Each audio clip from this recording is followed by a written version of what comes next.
guys! Welcome back to my channel. Ito na nga po. Ayan, pumunta nga si Eliza sa Taiwan at enjoy silang apat. Kanyang mga beshi kasama siyempre si Mimi at si Josh Villanueva. Ito na nga nakita natin. Nag-wish nga si Eliza sa famous place kung saan nag-wish sila at pinapalipan ng parang saranggola. Ang wish lang naman ni Eliza ay siyempre maging successful lalo yung career niya at business related. So sabi nga ng iba pati hindi ni Eliza wini-wish ang kanyang love life.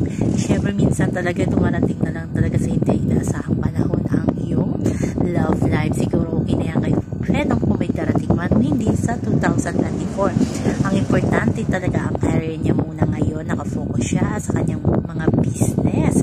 So baka may ipuputab na namang bagong business itong si Eliza Valdez. Sa kabilang banda, nag-training na sila. So abangan natin ang mga ganap nila sa training. Kasama na sina Bea at si Dendel Lazaro. Kaya abang-abang muna dyan guys. Hanggang sa muli. Bye-bye. Also remember, wag po tayong magpaka-stress. Please like, share, subscribe my channel para ma-upload